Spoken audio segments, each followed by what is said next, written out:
sala bien ba kombo ebani ya mwana ya mwana père ezaka azande on a biso congolais ezate que non asa so ninga na kende na concert à faire na linga musique à faire gola na go benga na sens non so ninga na lela kaye mais fallait ça congolais netinga même si na sapotaka na marque wana teke na zala wario na zala gaulois mais na za mutu moko la linga la bonne musique.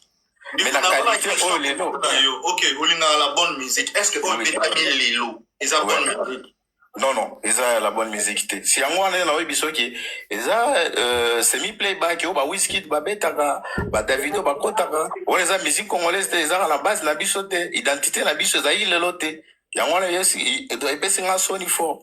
Yangwana pe nde yangwana bika le padre numéro 1 à rumba congolais. Nde wana ki ozomona ba politicien nyonso ba mati ba ena ba Kinshasa ba mati poto po ba itufaka fere azwaka ba visa te ba matisaka fali na makamu nyonso biso tu fere azanga ba visa azanga ba nini fali ko se compara na ba nino ba games na ba daju ba gaspia ka ba star otozana bango bazana vraiment na subasima ya rumba.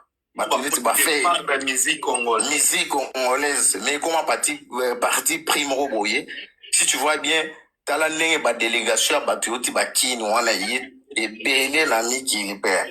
Mais t'as la sugo concert à faire une zalaki, la ligne faire à représenter rumba congolaise, la ligne à l'élo, mais t'as la sugo na ministre wana son ministre à culture. Yé pe ayaki. Alexandre a publié dans site nae a publié ni banini au spectacle à faire ba ya fali bani mais sur hôtel les lots et puis ça biso ba regret étant que ba vrai congolais et puis ça biso soni par rapport au gouvernement Fachi de ba bilo photo déplorer en auto dénoncer oh ba OK na ngoma be pona ba venir ba ministère na biso tozaka na ba ministère moko ezaka fali nde ba financer kaye ba ministère ba mbongo à l'état ba délégation et bibi utaka na bakini. Mais tout ça, musicien, mon est faire azanga batu, azanga ba visa, musicien est faire azanga musicien ko sakana te, azanga grand musicien. Musique au faire à la biso, et puis ça biso, les numéros boyo sentir que c'est ça un musicien. Mais na niveau na ya azanga tout mo azanga ba visa te. Mais ça déplorable pour so moni ba gouvernement, ba ministre, ba nani, ba ndima ngo et puis au mona eliki na ngo nye, ndi ngo na faire les gars wana vraiment dit bagola so ibinote mawatru ay ba ngona tinda ay bielo ka tinda ngo ala tinda ya loba ngo po a mobile o mobile la rate mais hier mo il faut ko bimisa ngo pose à la libre bandeko bozana se ba demande se belé au commune se matisanga au pesi identité dans ceux qui osa mourir bonne musique na matisio ceux qui osa warrior na ko matisa yo mais avec des arguments so za na argument te da bala kisanga na okitsana na yo argument musical. Ce que vous avez yaka mata yebisanga ke leader na nga yembi. Ayemba kinzembo nini. Prouver nga o ayembaki. Mais ceux qui osent argumenter ou mata po yebisanga ki aza première kingani o abeti Stade de France. O nini na Stade de France. O kangi nzembo nini archive nini tikali na Stade de France parce que totali surtout landi ba concert nyonso ya minene ba vie na biso ba beta. Lelo Zénith ya JB eza Zénith to bina rango na ba boîte tilelo ba beta rango concert ya faire ya dipanda tilelo to beta rango ba concert nyonso ya faire to landango mais yo ce que mati matelanga na ba argument o izola kisa que musique beta makilelo rumba congolais ezaki un rendez-vous rumba congolais ezalaki vraiment honoré. Nakoloba na kita. Loba na mama na soka. Nga vraiment na concert à lelo na yoki sonya. Na yoki sonya en tant que congolais. Parce que Stade de France o nga na kota na concert ya na ba concert nyonso na koloba nga na kota na Stade de France. Et ça, Stade de France, on a la monnaie l'éloté. Stade de France, à l'élo, esthétique, exacté, ma minda, ou est pelarawana, ma fantaisie, à la Stade de France, exacté. Stade de France, va ça la mot BBL. Stade de France, c'est Fioloki, mais na kofioni kwa wana esisi nano beauté ya Stade de France. Stade de France ezobima lokola Adidas Arena. Stade de France ebimi lokola donc basali oyo basali oyo mosusu oyo toyebi. Donc nga namoni Stade de France te lelo namoni yango te so omoni oza libanda nde bazofilme libanda oomona Stade de France, mais so okoti na kati oyeba teke wana eza Stade de France. Bato nyonso babeta na Stade de France bagins banani oyebi na minute so balandi concert oyo ya lelo bazoseka epuis donc soni la honte. Congolais ni koyokisa Congolais soni partout. Mabende yango wana Congolais ni koyokisa Congolais soni partout. Tibolongoli soni na bino na kisasa bokomema ngo ti na Stade de France. Boza bato nini bino? Stade de France est déformé. Et comme le col a Adidas Arena, et comme le col a Zénith, et comme celui le col a Salinini, non comprendre te na kati. Comprendre ça. Mais non sunga na kati za kawana tokota tosala ba boulot na ezaka ba redisaka ngo eza na ba rail. Premier niveau na ya des chaussées ezaka na ba rail. Ba redisaka ngo selon limite à nombre. Donc ba redisaka ngo. Et si ko ba konisi ngo ba becha ngo BBL, mais les dessous na les dessous vite. Kota la kutu place batiaki bakiti la se wana ba force na bango, mais ça c'est la honte. Mais besoin pe na tellement ba courager, besoin pe na ba live, besoin commenter nini boy. Mais attends, c'est quoi ça? La plupart na sira bateau bazo commenter baza kisasa. Baza kisasa bayebi na Stade de France te, bamoni yango kalelo, nde bamoni yango wana bazoyeba te Stade de France c'est quoi? Biso bato za na France, biso bato za na Paris, net nga la na Paris. Biso bato za na Paris, Stade de France wana eza lokwa nzela toilette. Toyebi yango très bien. Toyebi Stade de France très bien. Stade de France otomoni lelo eza Zénith. Ya Stade de France te. So eza Zénith te, eza Adidas.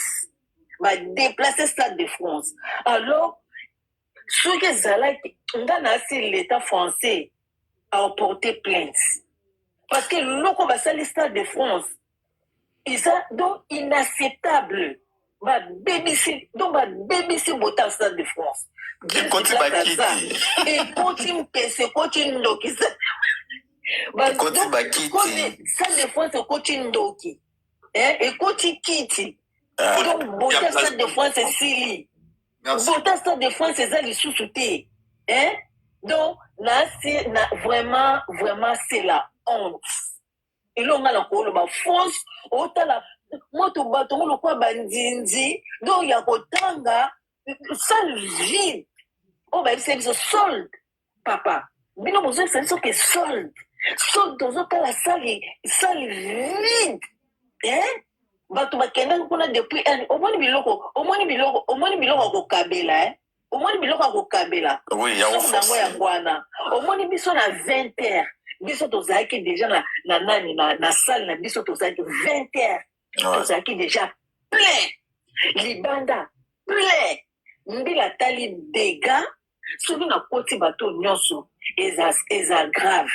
Et heureusement mbila akangaki bato libanda akoti bato nyonso parce que engeza na mort d'homme na kati ya sali wana ezalaki kindoki na bonzambe mais oyo ya bango eyaki ndoki oyo ya bango ekoti ndoki ya bango ekoti ndoki parce que stade vide babillet ya ofela bazoteka $20 €, ale bapesi yo lisusu gratuit mais sali vide ofela na kati vide oyo tomoni lelo pardon bongo lobi eza nde nini parce que lelo kutu balobaki solde tiko tomoni oyo tomoni wana mais siko lobi eza nde nini ata mbula ebeti fo bokende bokosela mbula makambo te bokose ana poto mbula ezalaka te bana biso ata neige ezokwea ata mbula ezobeta bakendaka classe biso mo bamama tokendaka misala osombi biye so mpe bakabeli yo okokenda ata mbula ebeti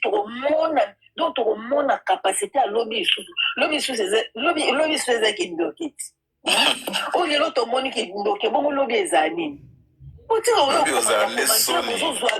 bozozwa mpe audace ya kokoma bato ya kinsansa bozo apa adresse na misapi na bino ya manzaka wana bosokolaka te bozo bokoma bozo ba salle de France te oui stade de France yango bozo koma bomoni okande kombo wana mais kombo ndezo pesa bango vertige kombo kaka wana stade de France bon informer stade de France wapamba te ifanjwa na misala mabe bota stade de France eza esuki esili wabandoki omoni bino wabandoki totika bino te ki jalousie eza te eza bongo partout soki okena biso mo totali yango biso toza ayo obenganga jalousie nga mona aza na France anga mona na Paris nakenda na stade de France wana mianse lokuta mais oyo tomoni lelo eza kindoki ata ofali abeta ya Kasave nayebi te so bose rappele na Kasave oyo alekaka biansa tondisa te mozomona stade de France elengi na beauté nango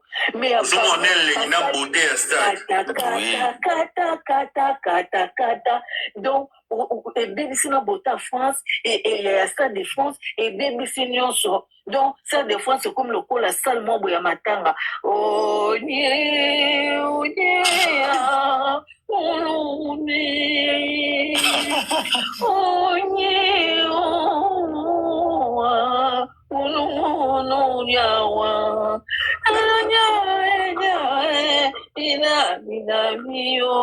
ineke chukume kontsezebebebonga bokomela kaka biso na se bakolo so boza na se bange bazofinga biso me bokomela biso kaka ebebebonga kontseze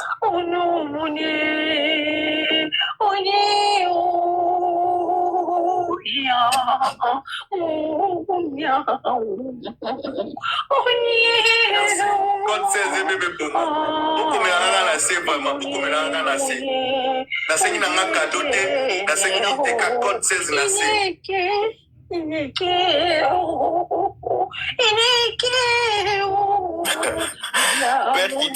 père kitisanga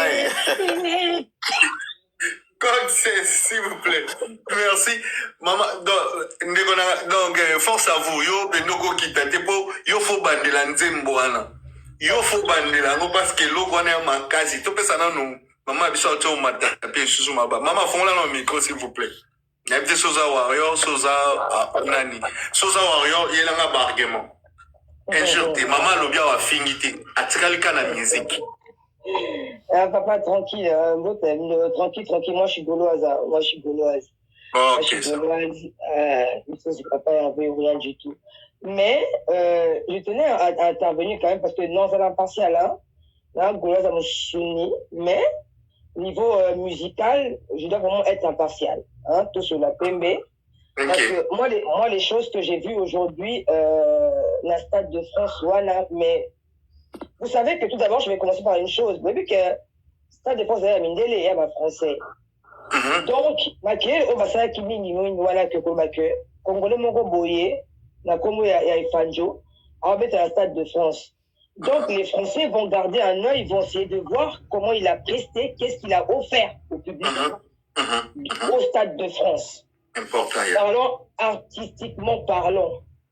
Mais je connais Zama Mingia, et Zamawa. Déjà, Chankoutou. Mais je ne sais même pas par où commencer parce que à Tchekou, l'autotune, comme d'habitude, il a mis son autotune, son appareil fétiche, comme d'habitude, parce que son autotune, non, hein? Voilà, c'est ça.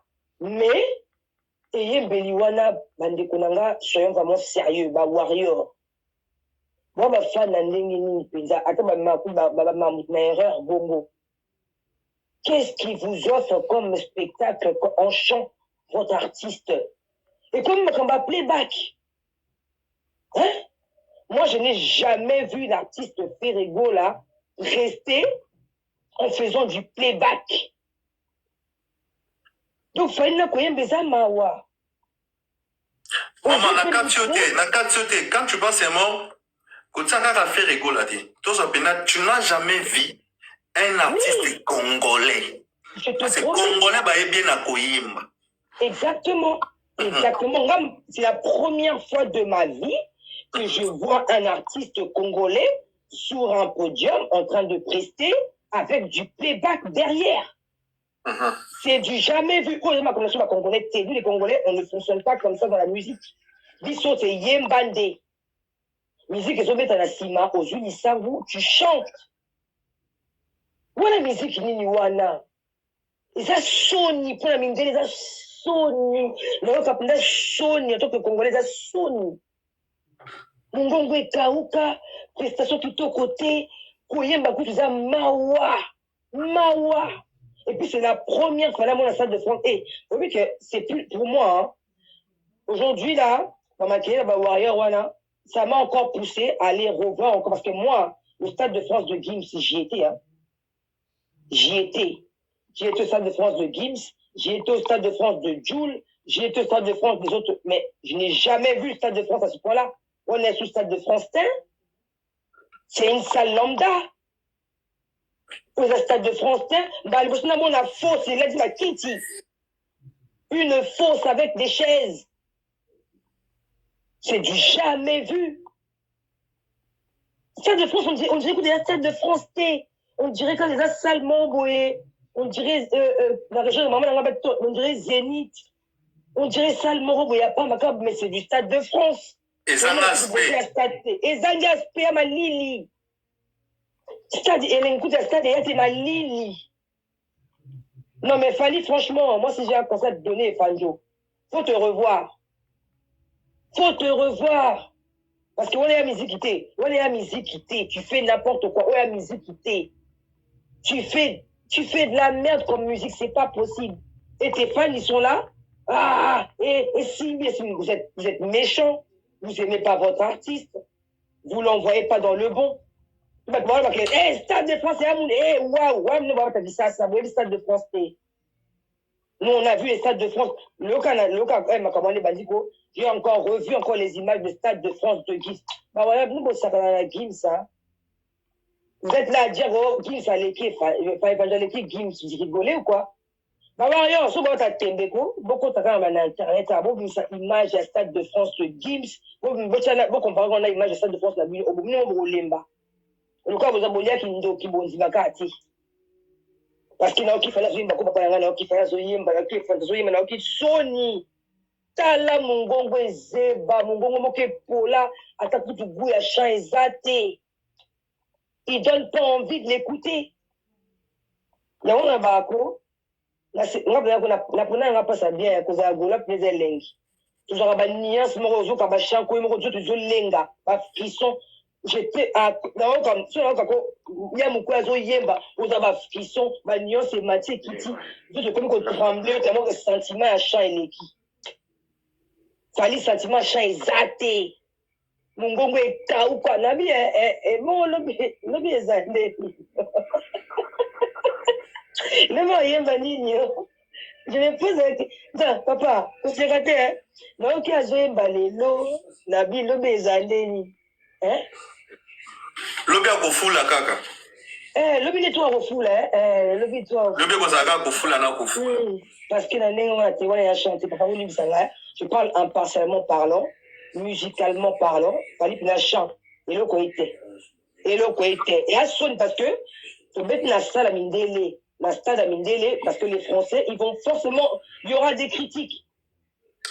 Il y aura des journaux qui feront la critique au niveau musical. Ceux qui me disent qu'on fait la critique. Non. J'ai une question à te poser, s'il vous plaît. Oui. Juste une question. Est-ce que aujourd'hui, comme on a Stade de France et Allélo, est-ce que tu es sûr et certain que Rumba congolais est un rendez-vous et puis musique congolais est acquis vraiment honoré? Ah, pour moi, rien du tout. Ça représente, ce que Fali fait, de toute façon, ça ne représente pas la rumba congolaise. Hein. Parlons PMB, hein. Il ne représente en aucun cas la rumba congolaise, encore moins ce soir. Rumba congolaise, voilà pour thé. Je ne sais pas quel style musical qu'il chante. En tout cas, ce n'est ni la rumba congolaise, ni le truc congolais tout court. Oui, en tout cas, rumba congolais, parce que à mon amboka, à Outa Congo, c'est tout. Mais niveau musical, il n'y a rien de congolais, ni la rumba. Il n'y a rien de tout ça. Il n'y a rien, tout sur la PMB. Il n'y a rien de tout. Est-ce que, deuxième question, est-ce que dans la musique Betamilelo, est-ce que tu as une archive qui y a un musicien congolais asala spectacle ou asala eloko moko na Stade de France ou etikala lokola archive. Ah, archive, parce que moi, tu vois, moi, j'habite à Paris. Le seul exemple que moi j'ai eu, la Stade de France, voilà, Isaac Gibbs. Tu vois? Ouais. Konanga, le seul spectacle que moi j'ai eu à voir comme ça en face, comme ça, il y a moi, la Congo. Oui, il a un Congolais, Isaac Gibbs. Même à Kambokim, ça tient à la Stade de France, on les a somme, hein. Non, on les a pas si, hein. C'est très, très compliqué. Tu sais que, pour moi, et Betty Stade, à Betty à Combo, mais à Betty, ni superficie, il y a stade, ni configuration exacte, il y a stade. Parce que, à Betty à Combo, il y a Stade de France. Mais tout ce qui est lié au Stade de France, et là, quoi, il était zéro. Zéro. Il y a qu'à Combo. Parce que, surtout le monde à Combo, Stade de France, voilà. Il y a quoi, à Betty Zénith, Moroboué.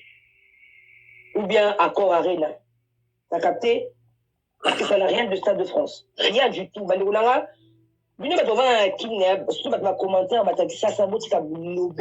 nous, on est ici, on connaît très bien comment c'est situé, comment c'est la... Ah, si, pardon, tiens, minute, au Kabola, fait Maloba, pour Batlaza, moi, et Ah, ok, donc, ça, tu verras Maloba, en tout cas. Maman, Tobomio Mouké, je pense que tu as beaucoup de choses à parler. Quand on a le micro à vous qui t'endez, n'a pas mis pense à vous. Ah, on est joué, on a joué carte. Oh, Langni. Maman, papa, ozana maman, au matin à live, du coup, nous, au matin à live, mamozo, bana maman, tozo yokate, mangiza lang na bino, na petit chose à congolais. Tu peux ça dans 100%. 100%, bonsoir, fongo la micro. Oui, bonsoir. Bonsoir. Oui, nangina ma identité d'abord, avant tout continuer, vous avez nani, amoureux pour la musique, warrior, gaulois, mais, tout ça, warrior, il y a un argument injuré. Je pense bien aux jours qu'à Gaulois n'est pas toujours sur la musique. Il y a un argument où ils ont dit que musique est bitamilelo. Malubana mboka warrior. Non, tu n'as pas warrior, tu vas pas. Ngaza Gaulois, il y a Moussouni, nous m'a cassé le biga mère, moi, Robert, Ngaza Gaulois. Il y a Moussouni, ok. Bon. Normalement, on place dans le bandaté tout ce qui est dans le bas. Bandeko basi balobi moni jo oefanjo. Jo azo scroquer batu musicalement. Papa wana musique ite. Aba vanti wana eza ba benga wana ba semi live, ba playback. Eza musique ite. Tala. Naza Gaulois mais na Lyon curieusement efanjo aka beta na Lyon. Je crois en 2024. Vu que ça la ngale ka pembeni nga nazala nga non na ke tala na nda no jo no nga betaka na ke na tala na biate na dona yeba ki pourquoi na pona faire tout ça na concert ya Accor Arena après ta Chicago ozo sentir vraiment mutazo lia lisao musique à Congo la neba ngri Domer a pesi passage ba guitariste ba zui chanteur ozo yoka malamo ozo yemba fait so ozo yemba papa obima ba char de poule na nini na nzoto o pa efanjo ezate musique wa beti lelo na anticiper même chose autour na question oh etika na banalité na archive te musique rumba congolaise qui représentait rumba congolaise d'abord ba mot français ekota nango mais plus to yemba na lingala mais ya kuma beta bandi ba jambo ndeti ba rap en plus hôtel bien invité papa au festival bien ni mais non pour asali lelo eza ba aventure en plus stade wana soit disant Stade de France Joana beto na configuration ya maximalité a beto na configuration ya ba Adidas Arena ba ING c'est un aventurier donc na vandi Nathalie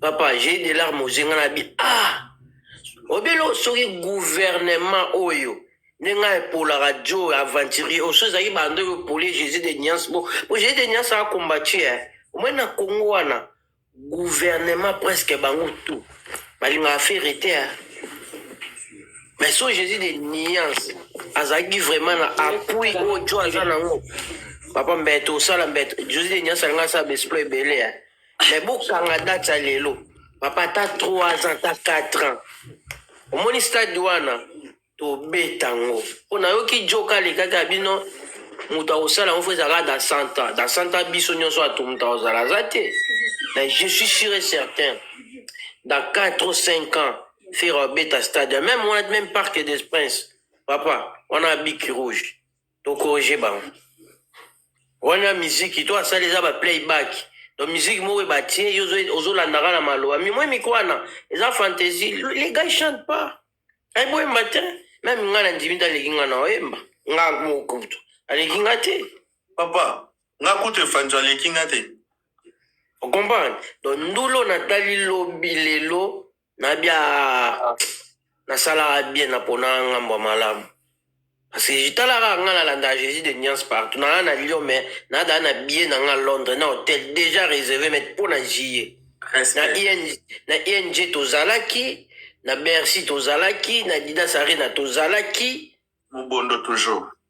donc na niso tozala na Londres ozomona on a le déplacement même martyr au habitant na qui na 2023 le 20 au to pesa mo roi 24 na longwa na kenal ki kota martyr ozomona parce que quand tu écoutes les mecs à chanter au centre non c'est lui là azan raison le baquet azan capitaine à même rumba congolaise au bon port c'est ce que moi j'ai vu aujourd'hui je dis n'importe quoi voilà musique et à vanter papa Johanna escroc a escroqué mais dommage ma fanatisme dans la mouta non beta Jésus de Nias dans ING beta 13 chansons complètes dans ING 13 abani bena tant et s'il tant et s'il 13 ya mobimba exacto ya beta bandema ba refrain ya bandambo en plus azoye mon playback c'est dommage papa c'est regrettable. Merci beaucoup. En fait, Bagolois, Warrior, Bozo Finga n'a pas de commentaire pour rien. Nous, on n'insulte pas. On n'est pas là pour insulter. Nous, on est toujours la musique. Tout ça, la musique. Bino, vous en avez argumenté, pour y avoir au film. Et c'est la première fois, ma fils 5e Gaulois, na formula live, na lobake Warrior, au matin. Mais avec des arguments solides, où on peut prouver que donc artiste nayo abeta ki rumba congolais na Stade de France. Est-ce que rumba congolais ezalaki na Stade de France? Est-ce que rumba congolais ezalaki un rendez-vous? Est-ce que vraiment oui tokolobaki drapeau congolais ezalaki parce que ou a téléma na podium azalaki congolais? Mais est-ce que eloko yo ba papa ou ba basala ou ba kufela ba tika? Est-ce que Madilou place à Vandi azolo ba penda ki te mwana na biso soit leki na biso moko boye abeti rumba na Stade de France? Mais ce que zo mantelanga en tant que warrior oyo ko yebisa o ko betelanga ba soi-disant et non tant bakena X bakena comment t'as noté tout ça va argumenter comment t'as dit ça malade banda TikTok lilo na pesi ningisaki na ko warrior na panel là mais avec argument musical l'idée en bas ayembi nani azali na posa koloba naina lobaka mibale mpona kita na kipema. Merci. Ya liboso papa kotika bango baswana bafinga baloba yo kutoyebika nde tosalaka ti na donc code penza donc ya liboso na remercier papa Hervé, merci papa Hervé penza, merci papa Hervé yango mpenza nalingako na ntina ya liboso ya mibale yango mpenza napesa mwana nga kombolo na raison ya misato papa Hervé olatisaka badanseuse na bamusicien na yo kitoko. Wana bolobela wana te ba fils bolobela ngo te Loba yaya, loba. olatisaka ba danseuse na ba danseur oyo kitoko makasi. Wana penza mutu moko oboya yango te. Boloba kana zaya. Tozwi sikoyo podium. Est-ce que bomoni ke papa bino bozalaki na ING kuna bomoni marque ya podium bomoni ndenge salami bomoni mais biso toyaka kaka tobongisi après soki biso toleki wana biso tokorujaka neti boye toya kokoruje Stade de France tokoya penza kokoruje yango bawario na place boya bosala badeba aleki kingani bozwa kaka concert ya Stade de France ya Gimsi botie mupandi na telefone bozwi ya bino botie na TV bo compare nde bongo bo compare concert ya Salle de France ya Gims bozwi pena o ya bino botie bo compare po wana desi bango esi babetaki de abaleki en tout cas lobi soki na musique bandite fali yebisa bato bake kobongisa podium okondisi yango makasi okondisi penda podium makasi bimite lokwa yango nde Stade de France elengi nango obombi elengi nango obombi elengi nango penza omoni obombi elengi ya Stade de France il faut otika elengi nango penza na munene nango wana po ebima bien donc okondisi yango makasi en plus komema bato wana ba danseuse komema bango na ya bamindele banani na bilo na biso Mama Christian eza ya biso wana eza biloko na biso bato tosala yango toyebi ke yo oyibi yango est-ce que penza pa fils na ndenga mabete na moma oyo biso penza toya osala débat ya fali na feri ya mutu oyo azoyemba simbi lisangu aoyemba nzembo kaka ndenga asali na album na ye ebandeliti na suka na mutu azoyemba na père bak azozwa banzembo azokata papa tokosala yango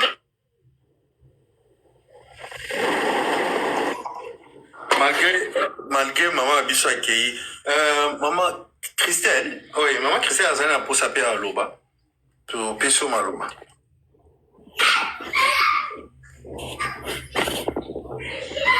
mama tozoyoka yo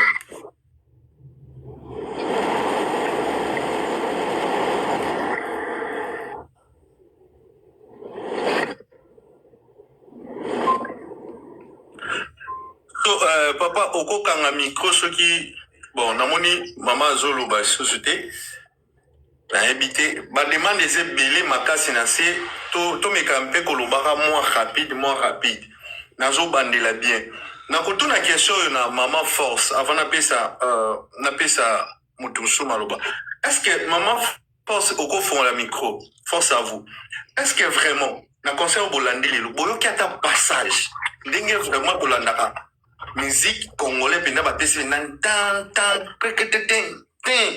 musicien bando yimba est-ce que bolandi yango vraiment lelo papa nanga mama kuna passage ezalaki te musique ezalaki au rendez-vous te kuna ezalaki mabiloko ni abetaka na maconcert na ye nyonso yango abeti yango wana badanse oyo abinaka wana yango kaka bini eloko asika kuna eza te meme nani album na ye oyo abinisi wana sokikomona ngoni na kotanga te mpenza biloko ya bamonde etenemo donc ata abeti yango donc esimbi te passage esimbi te musique ezalaki au rendez-vous te bato baza na kati ya stade bamisu bafandi maboko na matama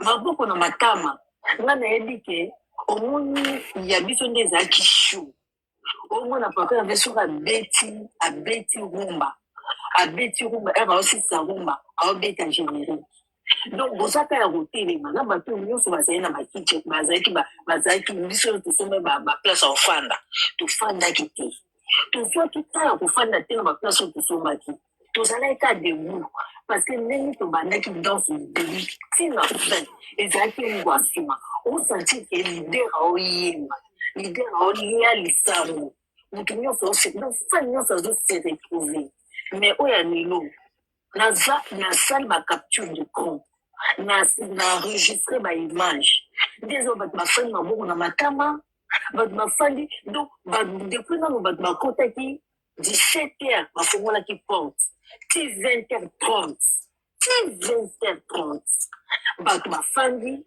ni balance eloko te bato bafandi ti 20h30 me bakotaki na kati ya stade 17h ye ayekuta telema atali amoni ke aza oblige komata mpo awa eza systeme ya ba 3h fo na mata fo na kota na shwa te ere akoti ba 20h35 abandi misiki ne bato bafandi maboko na matama kamwa bashosho na bango batelisa nyonso totiki boye baoseka biso batelemi mais sale vide bato bafandi lokola na matanga yango ozomona na uti koyemba nzengo ya banigérien donc sale ezalaki bongo donc sa ambiance eza te ambiance ekoti moke basali donc baforce en fait baforce mais miziki oyo ezalaka ke mafane baye mpona donc na rendez-vous ya musique na artiste na bango oyo ya lelo c'est la honte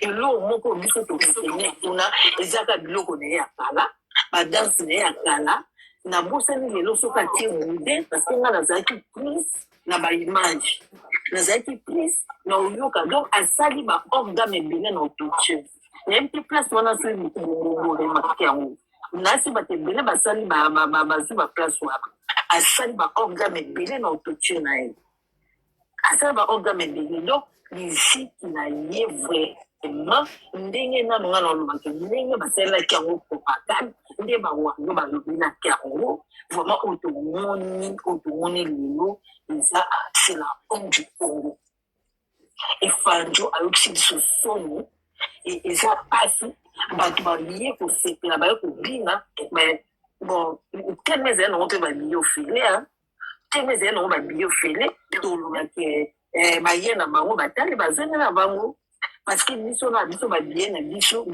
ya supe ezalaki na 56 euros bien na biso supe ezali na 56 euros mais ya bango tekiti na 20 euros elakisi ke eza déjà gratuit eloko basali dit jamais vu c'est la honte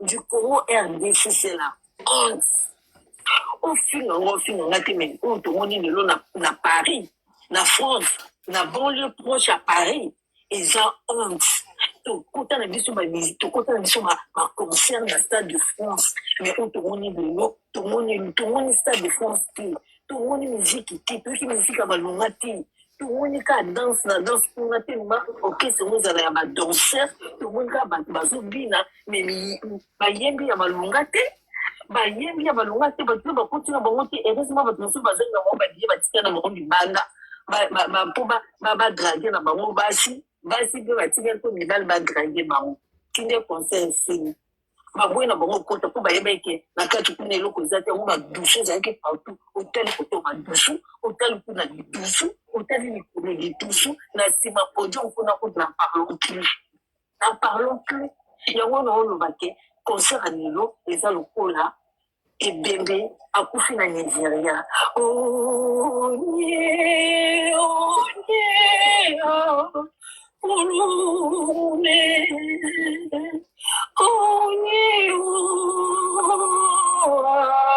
Munaju inekelea una uruna tineke nyau oneu oneu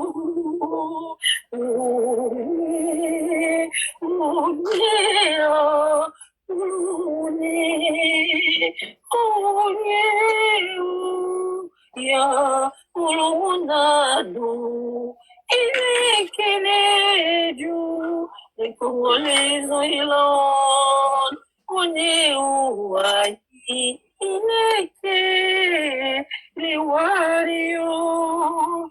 Merci beaucoup, merci beaucoup, maman. Donc, en fait, les autres, on a degré moko et on s'arrange. Bozo finganga na fi. Bonsoir. Nalingana no vile umumboe. Et là, c'est pas n'a pas arrivé. Chaque concert à Betaka, ata obi sur notre téléphone à machine, on peut pas différencier au concert ING, au concert à Gor Arena, au concert à Duba Didas Arena, au concert à Genève.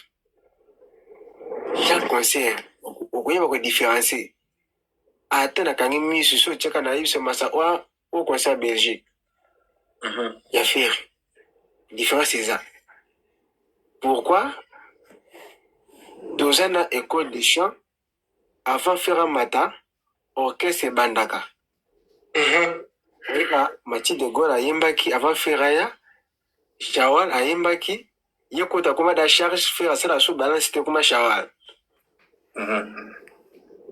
okomona école de chant babandi avant le dire un matin mais groupe d'accompagnement nayebaka te mais faut mpo na nga mais faut batikelaka na bango siko bakena osani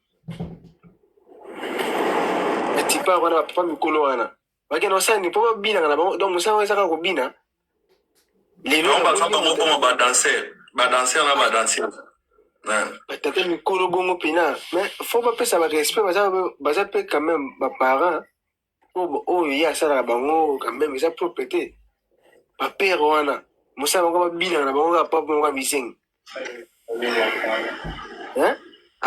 non nga esalinga mpasi nayebi te bamusicien wana estce bana mposa venir na bango lobi to te parce que ye mpe amutu akosila ere bakolongwa akokende koreproduire nini mpo tomonaka bango te ata bavokale batiaka na bango te babinaka na bango kaka en fait yango naloba bien fo borespectaka frere na oyo jésus de nias aosala epuis eloko toavertir bino ke eloko wana tokomisa yango 8 po bino bomona ke epa na biso eloko eza impossible eza te nakilelo sali ata otiango likolo ya mapata tokoretourne yango bokomona sikoyo école de science oyo tokoya kosala eza defi te bopesi mpo moto akopesa faire defi aa te akotiaka mpe kozala te faire nde akopesa defi epa bato parce na kilelo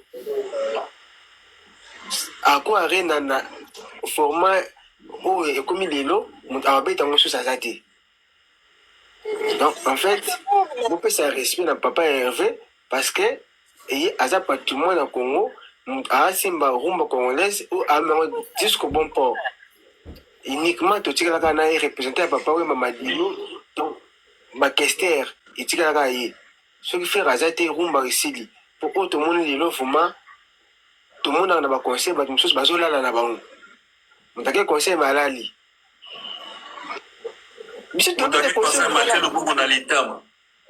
botika bavantire concert moto alali na kati ya concert botika bavantire ekomi nini nango ata na matanga kutu babalfe ebetaka mpasi bato balala mais yo obeta concert moto asomi mpena billet adepase mbongo alati afuti mpe billet afuti mpe hotel botika baje mais à côté concert akelala théâtre. Merci beaucoup. Merci beaucoup. Je peux conclure pendant Kikamanga, si ça ne te dérange pas. Ok, vas-y. Moi, conclusion, merci beaucoup en tout cas. Je voulais passer un message aux Warriors, hein, parce que je vois depuis tout à l'heure là, les Warriors, ils aiment trop insulter. Ça, c'est les Warriors. J'aime bien être en débat avec les Warriors parce que les Warriors, ils insultent, ils passent leur temps à insulter parce qu'ils savent qu'ils n'ont aucun argument face à nous, les Gaulois. Donc, parce que si vraiment, tu m'as dit que sur la musique, la voix, Tony Kazal, salut à toi frérot. Si vraiment on commence à parler musique, tu rebelles Tabango un KO debout, direct. Mais les Warriors, ils aiment trop insulter. Bon, c'est pas bien comme un argument que toujours les insultes. La Lisbonne, comme la sanité, toujours les insultes. Mais c'est pas grave. S'il vous plaît. Nakatiote, nazoyi boka comme moi, maluba muke. Tout à l'heure, na lobby bien. Et la première fois, nandi manama disa Warrior, na panel. Mais Warrior, comme là, na sait que osa Warrior, osa na argument, mata, awa, argument musical. Je dis bien argument musical. Bozo koko matate, mais bozo finga nganase, bozo komanase, bozo finga nase. Nana zo finga te, nazo landa ba Gaulois bazar. Depuis Gaulois a commencé à parler, je n'ai na yo qui place Gaulois fingi falite, na yo qui place Gaulois fingi warrior te. Gaulois zo lobi la musique. Donc, yoso yebi oza warrior, oza conscient ou consciente, o yebi ki oza un argument musical, o ko mata na panel na biso ya bagolo, o prouver biso, o yo fallait yembi lilo, o fallait sali lilo, ba question koza la, o répondre. C'est fini. Toujours ozo finir pourquoi?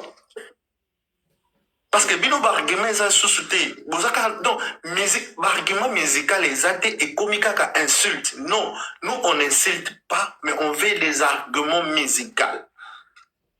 Merci maman, qu'on continue non. Ah, ça pour ça, je pense qu'on ne changera jamais les Warriors, ils sont comme ça. Ils n'ont pas d'argument au niveau musical, donc il n'y a rien à dire. Et je voulais aussi rebondir sur les images que j'ai vues aujourd'hui, par rapport à ce que Joka Kabengele a dit sur une interview. Déjà, Joka, déjà, ça fait bien longtemps qu'on ne te respecte même plus. Le journaliste que tu as été, quand nous on était enfants, hein, papa, tout ça, je vais amitié. Au niveau journaliste, Joka, c'était vraiment quelqu'un qui était très respecté dans le milieu journaliste. Il était très Quand il était avec Jubem bien, il faut pas le aussi. Hein. Voilà, il a été toujours très respecté, très admiré, parce que dans ça, Moussa qui toko. Mais depuis comment Ramboy et Fanjo, il est même plus intéressant, il dit des bêtises. Comme là, il a soutenu en disant que prochain Congolais ou Congolais nous sont remis à Stade de France Wana, 2 stades de France Wana, ils n'ont pas avant 100 ans. Joka, qui es-tu pour venir dire des choses pareilles, dire que prochain Congolais pour mettre à double Stade de France Wana, c'est dans 100 ans. Joka, ni respecter, on va te respecter, mon frère. Reste à ta place. Parce que tu ne sais pas de quoi encore d'autres. Je ne parle pas que de faire égaux là, en étant gaulois. Hein. Je ne parle pas que de faire égaux là, mais ma mission, je suis qu'on a Bazali, ma pobé, qui a fait Stade de France Wana. La némo est propre, mais en tant que gauloise, Joka, je te fais la promesse. On n'est pas à corriger ma salle derrière et Fanjo. Je te fais la promesse, Joka Kabengele, que on est là, d'ici là, même pas dans 2 ans, même pas dans 3 ans. Stade de France Wana, tu as coupé ces lengi, les Congolais, c'est quoi, c'est quoi la rumba congolaise? Tu as et yambo, tu as corrigé, tu as soukou la Stade de France Wana. Et là, on a fait parce que qu'il a fait un yaka, à soukou là. On va vous prouver que c'est quoi exactement Stade de France. Et pour finir, pour tomber, pour chuter, Fali Tika Playback. Et Fanjo, au petit playback en plein Stade de France, c'est une honte pour la rumba congolaise. C'est une honte pour le drapeau congolais. Bali Bosso congolais avec un playback. La salle à monnaie, la poteau. C'est une honte, ce n'est pas une fierté. Ayebi Koutouban il chante même pas une chanson en entier. Il chante des bouts par bout par bout parce qu'il y a le playback qui est derrière. Donc on a fallu change de système. Yembande, Mbonge, Taouka trop Yembande. Tu t'es caché derrière les playbacks. C'est trop facile, bro. C'est trop facile. Yemba. À Koki m'a micro boété. Koki m'a micro, tu es un musicien. Chante. Voilà. Papa, merci beaucoup pour la parole. Moi, je me seconde sur la. Merci beaucoup.